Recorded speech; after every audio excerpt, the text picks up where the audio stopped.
कैसे हो मेरे साथी? उम्मीद करता हूँ सब अच्छे होंगे।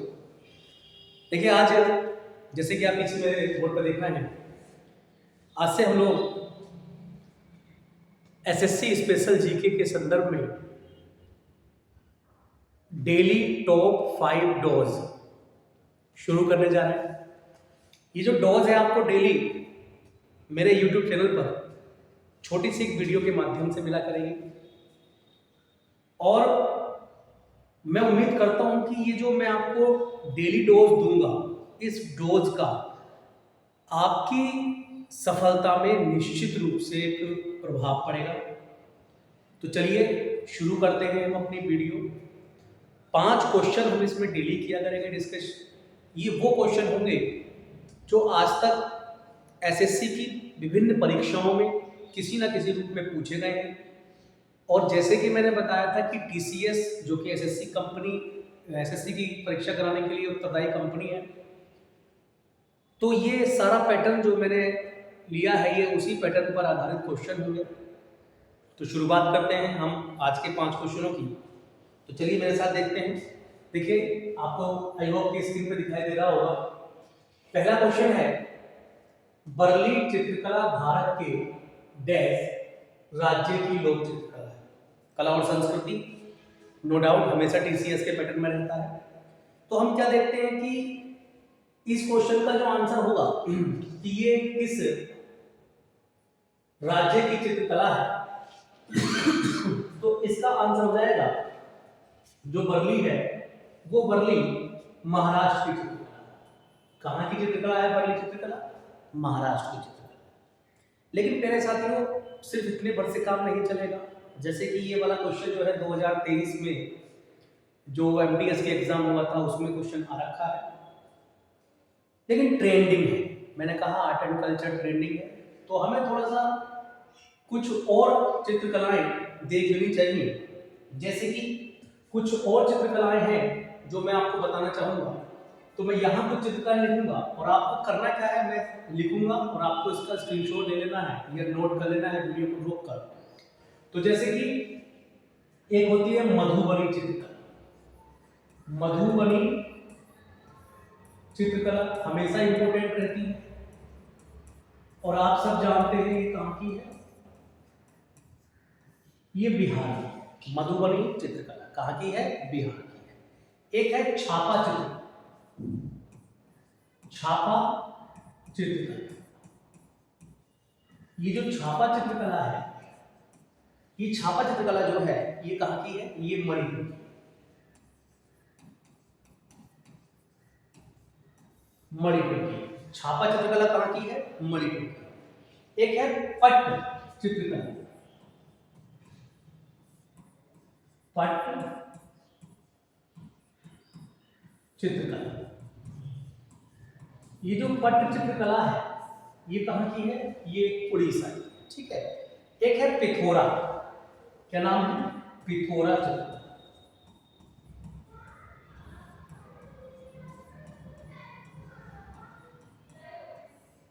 ये जो पिथोरा चित्रकला है ये गुजरात की है।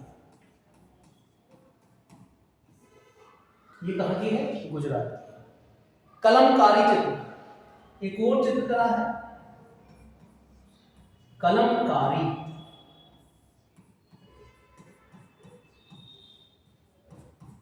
चित्रकला, जो कलमकारी चित्रकला है ये आंध्रा की है या कह सकते हैं आंध्र प्रदेश की। एक इसके अलावा है काली घाट चित्रकला।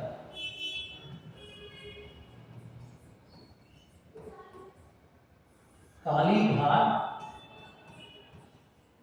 चित्रकला, ये जो काली घाट चित्रकला है ये कलकत्ता मतलब पश्चिमी बंगाल है। तो प्यारे साथियों क्वेश्चन 1 था बर्ली चित्रकला किस राज्य की है? एसएससी के पिटारे में ये क्वेश्चन है। तो इसी से रिलेटेड हमने कुछ और चित्रकलाओं का यहाँ पर चर्चा कर ली है जो आपको यहाँ पर ध्यान रखनी चाहिए।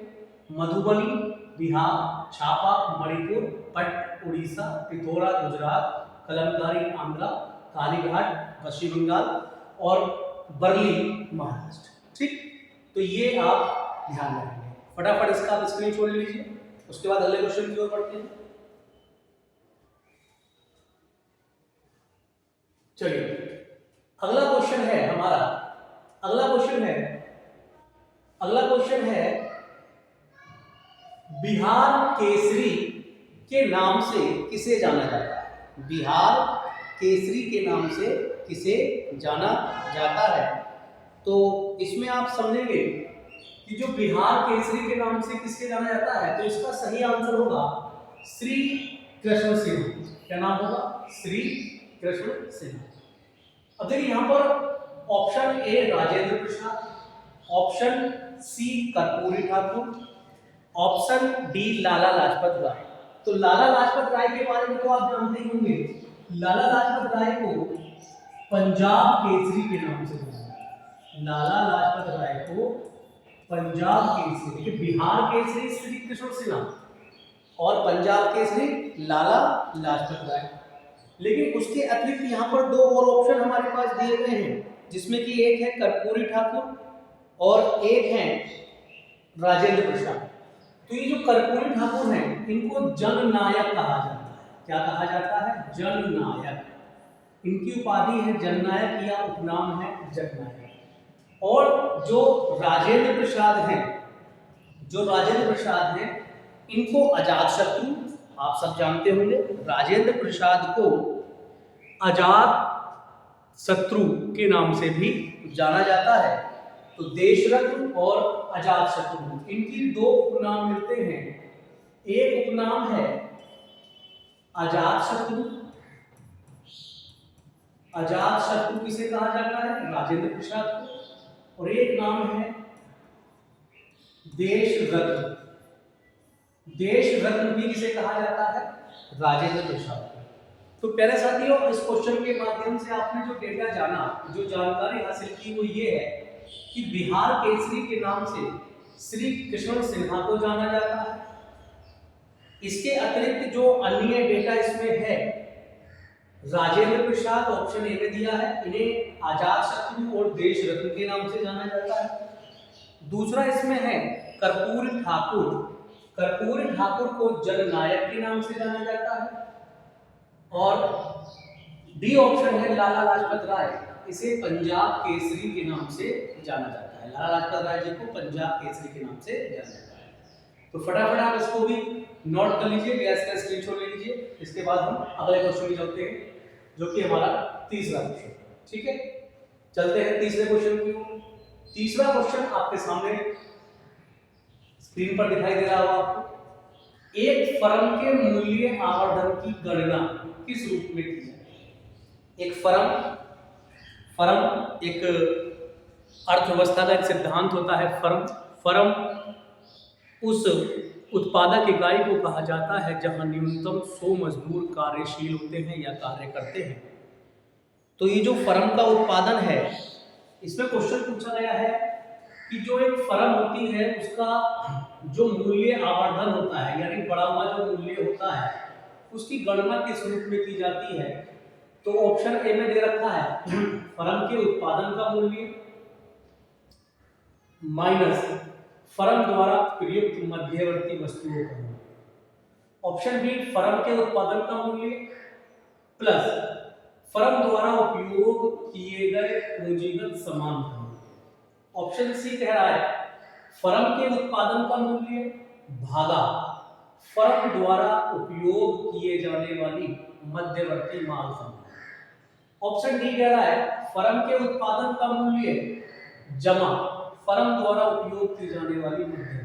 देखिए प्यारे साथियों, प्यारे बच्चों, मैं आपको एक चीज बता दूं कि यहाँ पर ऑप्शन ए में माइनस करवाया है मध्यवर्ती वस्तु को और ऑप्शन सी में भागा करवाया है मध्यवर्ती वस्तु से और ऑप्शन डी में ऐड करवाया है मध्यवर्ती वस्तु। देखिए मध्यवर्ती वस्तु क्या होती है? मध्यवर्ती वस्तु वो होती है जो उपभोग में अंतिम रूप से प्रयोग नहीं की जाती। मैं इसको आपको अगर ऐसे आपको समझ में नहीं आ रहा है तो एक उदाहरण मैं आपको देता हूं। देखिए एक होता है गेहूं, आप देख पा रहे हो मेरे साथ, एक क्या होता है गेहूं। गेहूं जमीन से सीधा हमें प्राप्त होता है, सीधा निकलता है, इसलिए गेहूं को कहा जाता है प्रारंभिक वस्तु। क्या कहा जाता है? प्रारंभिक वस्तु। गेहूं से निर्माण होता है, गेहूं से बनता है आटा या मैदा। गेहूं से क्या बनता है? आटा या मैदा। और आटा या मैदा से बनता है, मान लीजिए मैंने बताया बिस्किट, बिस्कुट बनता है या ब्रेड बनती है। क्या बनती है? ब्रेड।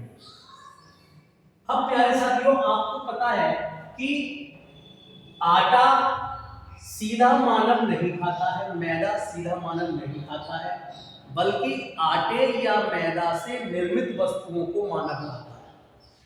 तो इसीलिए बिस्कुट या ब्रेड जो होती है, इसे हम कहते हैं अंतिम वस्तु। क्या कहते हैं इसको हम? अंतिम वस्तु। क्यों कहा इसे हमने अंतिम वस्तु?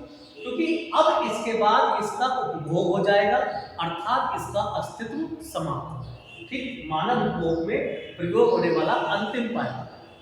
लेकिन गेहूं पहला था, बिस्किट अंतिम हो गया, तो जो ये आटा या मैदा बचा, ये ही कहलाती है हमारी मध्यवर्ती वस्तु।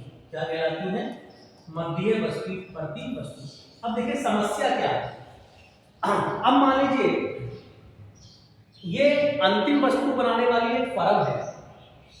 ये अंतिम वस्तु बनाने वाली फर्म आटा किसी न किसी अन्य मिल से खरीदेगी। आटा जिस मिल से ये खरीदेगी, उस मिल ने गेहूं किसी और किसान से खरीदा। अर्थात अगर गेहूं 100 रुपए का इस आटा बनाने वाली कंपनी ने खरीदा, तो ये अपने प्रॉफिट में इसको ऐड करके इसको जोड़ देगा।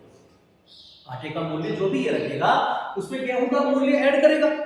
ऐसी जो बिस्कुट बनाने वाली कंपनी है, तो बिस्कुट के जब रेट बनाएगी, प्राइस बनाएगी, तो उसमें वो आटे का कच्चा माल है, आटा तो आटे का पैसा जोड़ेगी। नियम है, आप सब जानते हैं।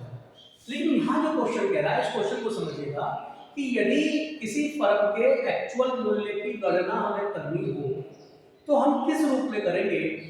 क्या इस मध्यवर्ती वस्तु के रेट हम घटाएंगे या ऐड करेंगे? बात का तो कोई मतलब नहीं होता।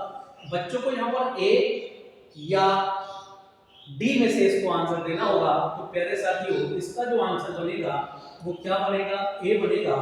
यानी किसी भी फर्म को अपना आवर्धित मूल्य निकालने के लिए जो गणना की जाएगी, उसमें फर्म का कुल जितना उसने उत्पादन किया है उसकी वैल्यू निकालेगा, फिर उसमें से वो मध्यवर्ती वस्तु जो उसने प्रयोग की है उसके मूल्य को घटा देगा, तो आवर्धित मूल्य उस फर्म का हमें प्राप्त हो जाएगा। ठीक है, तो फटाफट आप इसका भी स्क्रीनशॉट ले लीजिए, फिर हम बढ़ते हैं अगले क्वेश्चन की ओर। ठीक है, चलिए अब देखिए अगले क्वेश्चन की ओर बढ़ते हैं। Question number 4। क्वेश्चन नंबर 4 कह रहा है, दिख रहा होगा आपको स्क्रीन पे, रजिया को दिल्ली सल्तनत के सिंहासन से किस वर्ष हटाया गया था? तो रजिया को दिल्ली सल्तनत के सिंहासन से किस वर्ष हटाया गया था? तो जहां तक आप सब जानते होंगे, रजिया सुल्तान, जिसे भारत की पहली महिला मुस्लिम सुल्तान होने का दर्जा प्राप्त है, ये इल्तुतमिश की पुत्री थी और इन्होंने 1236 में अपने पिता की मृत्यु के बाद दिल्ली सल्तनत का सिंहासन संभाला था और उसके बाद ये 1240 तक सिंहासन पर बैठी थी। क्वेश्चन पूछ रहा है कब हटाया गया था इनको? हटाया गया इसलिए पूछ रहा है क्योंकि जब ये गद्दी पर बैठी तो इन्होंने अपने पिता की तरह न्याय और स्ट्रिक्ट शासन करना चाहा था, लेकिन कुछ ऐसे मुस्लिम अमीर थे या तुर्क अमीर थे जो ये बात बर्दाश्त नहीं कर पा रहे थे कि एक मुस्लिम महिला कैसे हम पर शासन कर सकती है। अतः शॉर्टली मैं आपको बताऊं तो उन्हीं मुस्लिम तुर्क अमीरों ने रजिया सुल्तान के विरुद्ध साजिश किया और कैथल नामक स्थान पर एक युद्ध में रजिया को मार दिया गया और वो सन थी 1240 में रजिया को दिल्ली सल्तनत से हटा दिया गया था।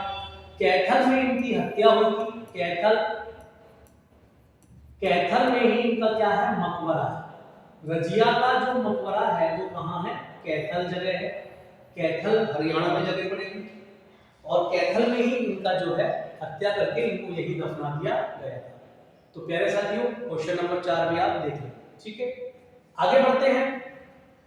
किस राज्य के मुख्यमंत्री ने फुटबॉल की संस्कृति को जमीनी स्तर पर ले जाने के लिए राज्य में फुटबॉल फॉर ऑल, ये एक प्रोग्राम है, आपको दिख रहा होगा, फुटबॉल फॉर ऑल लॉन्च किया है। तो ये करंट का क्वेश्चन है, 2022 लास्ट की बात है, 2022-23 से क्वेश्चन करंट का लेटेस्ट है, आपके लिए भी ये लाभकारी हो सकता है। तो इसका आंसर है उड़ीसा। क्या आंसर है इसका? उड़ीसा। देखिए प्यारे साथियों, मैं आपको बताना चाहूंगा कि जो उड़ीसा है वो पहला ऐसा राज्य हो गया है, उड़ीसा एक पहला ऐसा राज्य हो गया है जिसने ये जो फीफा है, फीफा आप सब जान ही रहे होंगे, है ना, फुटबॉल इंटरनेशनल फेडरेशन, फीफा जो एक फुटबॉल संघ है अंतर्राष्ट्रीय स्तर पर, जो पूरे विश्व में फुटबॉल से संबंधित टूर्नामेंट का आयोजन कराता है, साथ ही फुटबॉल के विकास के लिए काम करता है, फुटबॉल खेल को ज़्यादा से ज़्यादा बढ़ाने का काम करता है। तो उड़ीसा राज्य ने फीफा के साथ मिलकर अपने यहाँ एक अभियान चलाया है, फुटबॉल फॉर ऑल, जिसका उद्देश्य है, या जिसमें क्या किया जाएगा, इसमें उद्देश्य तो सीधा फुटबॉल को बढ़ावा देना है, फुटबॉल खेल को। इसमें यह किया जाएगा कि इन्होंने कुछ छात्रों को चिन्हित किया है, कुछ स्कूली छात्रों को, और उन्हें ये पूरी फुटबॉल किट आवंटित करेंगे ताकि वो फुटबॉल खेले अपने रूटीन में लेकर। ठीक है, तो प्यारे साथियों, आज की टॉप 5 डोज यहीं तक थी। उम्मीद करता हूँ आपको यह छोटी सी मेरी वीडियो, छोटा सा मेरा प्रयास अच्छा लगेगा, और ये सिर्फ आपको आपकी सफलता तक पहुंचाने के लिए मैं ये कर रहा हूँ। तो ज़्यादा से ज़्यादा सपोर्ट कीजिए, ज़्यादा से ज़्यादा वीडियो को देखें और शेयर कर दीजिएगा। धन्यवाद।